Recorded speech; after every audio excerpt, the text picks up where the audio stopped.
الفيديو ده معمول عشان انا جاي الحقك قبل ما تندم. لا يخفى عليك الامر، دلوقتي ما تقدرش تجيب موبايل، يعني الحد الادنى للموبايل العدل غير من اول 10,000 جنيه وانت طالع. تحت ال10,000 جنيه عندنا موبايلات يعني اقل ما يقال عنها كوارث، ولكن في ناس ما تقدرش تدفع اكتر من 7,000 جنيه، من 8,000 جنيه. ومؤخرا نزل موبايل جديد، انا بصراحة ما كنتش حابب اتكلم عنه، ولكن الفيديوهات اللي شفتها للموبايل ده والناس اللي بتتكلم عنه من الاخر يعني ضايقتني. انا مش هقول اكتر من كده، فحبيت اطلع احذرك واقول لك بقى يعني اخبار الموبايل ده ايه، ولو انت مزنوق قوي في فئة ال 7,000 جنيه دي تعمل ايه. بكلمك عن ايه؟ على الشاومي ريدمي A7 برو، وهو ليس له علاقة باي حاجة اسمها برو، حتى الاسم غير منطقي. خلينا نكون واقعيين، فئة ال 7,000 جنيه اللي موجود فيها الموبايل المفروض احنا ما بندورش على كاميرات جبارة ولا شاشة جبارة، ولا للأسف كل الحاجات دي بتبقى ضايعة، ولكن على الأقل في الفئة دي تحاول تجيب موبايل يبقى المعالج بتاعه محترم، عشان الموبايل ما يبقاش تقيل كده ويخنقك وتبقى عايز ترمي الموبايل بعد ما جبته. وحاجة يعني أول حاجة الشاشة بتاعته بحواف تخينة وشكلها وحش، ولكن ده منطقي على الفئة نعديها. أولا دي شاشة HD،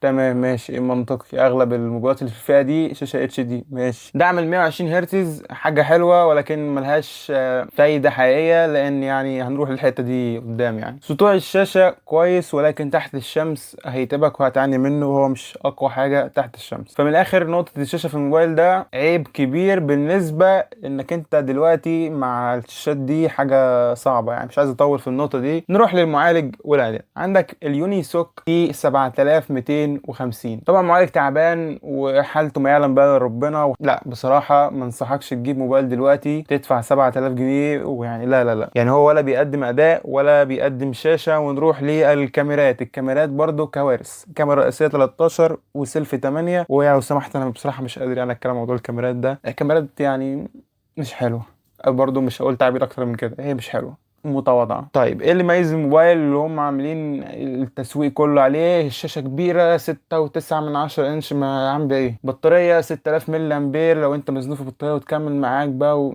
هي بطارية يوم واحد عادي. وما تتخيليش بال 6000 ملي امبير، الاداء الفعلي حاجة والارقام اللي بتتكتب دي حاجة، ولكن هو هيقعد معاك يوم يعني مش اكتر من كده. فمن الاخر يعني من غير ما نطول على الموبايل ونديله حجم اكبر من حجمه، مفيش حاجة حقيقية تميز الموبايل ده تخليني اطلع كده وانا مستريح واروح اقول لك ادفع 7000 جنيه في الموبايل ده، خصوصا كمان ان هو جاي ب 128 جيجا مع 4 جيجا رام. انا من الاول خالص بقى رضيتش اتكلم عن الحته دي، ما تشتريش موبايل ب 4 جيجا رام ايا يكن، 6 رام وانت طالع ما لناش دعوه كده. اقل من 6 رام انت هتتضايق وهتتعب. يعني حتى بقول كده في الموبايلات اللي بتبقى فيها معالجات وشاشه احسن من هنا، لا اطلع ليه ال 6 رام. طيب الموبايل ده وحش بلاش تشتريه، طيب نجيب ايه في فئه ال 7000 جنيه؟ ركز معايا بقى، انا قايل لك على الاقل في الفئه دي لو مش هتعرف تاخد شاشه محترمه ومعالج محترم، يبقى على الاقل يبقى فيه معالج محترم. روح لي كده على الجالاكسي A07 وركز معايا وشوف احكم انت بنفسك. بالنسبه للشاشه هي شاشه HD وفيها حواف ونفس كل المشاكل اللي موجوده في الفئه، ولكن عندنا الموبايل ده جاي بمعالج الميديا تك الهيليو جي 99. هيليو جي 99 فرق السما من الارض طبعا مع المعالجات اللي موجوده في الفئه دي، والمعالج اللي لسه متكلمين عنه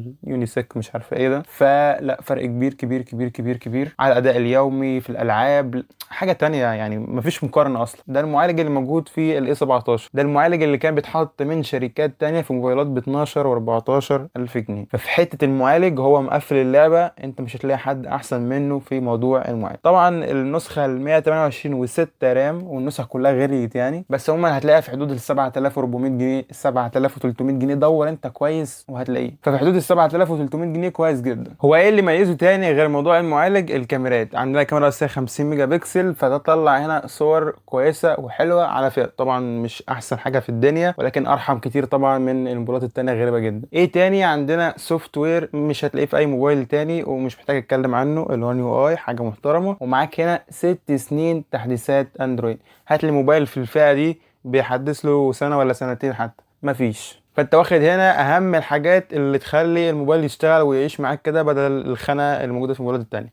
معالج محترم، كاميرات كويسه، سوفت وير وتحديثات طويله، فالموبايل هيعيش معاك تمام. بس هتحتاج تجيب الشاحن، لان الشاحن مش بيجي في العلبه وفي كل موبايلات سامسونج، مش موبايلات معينه، يعني شاحن في حدود 400 جنيه 500 جنيه ماشي دنيتك لو معاك شاحن انت في البيت من موبايلات سامسونج قبل كده، فتمام. بمناسبه الشاحن، هو بيشحن ب 25 واط. عايز اقول لك التاني ده كان بيشحن ب 15 واط، هتقعد حدود الساعتين ونص 3 جنبه عشان يشحن. السامسونج ده معلم في ساعه وتلت يكون خلص لك الدنيا. لو تقدر بقى تطلع لفئه ال 9000 جنيه، يعني انا مش عايز اضغط عليك، بس لو طلعت لفئه ال 9000 هنا هتلاقي الاي 17 128 مع 6 رام احسن، نفس المعالج بس هتاخد هنا شاشه اموليد بالوان احسن، كاميرات احسن، دعم ال NFC. فيا ريت يعني لو تقدر تزود لل 9000، فده حرفيا احسن موبايل ممكن تجيبه في حدود ال 9000. نرجع لفئه السبعه، لو مش عايز سامسونج عندنا موبايل التاني انا برشحه كاختيار تاني، لكن بصراحه انا بقول لك روح للاي 07 على طول في فئه ال 7300 وتجيب ال 6 رام مش الاربعه. في الانفينكس اللي هو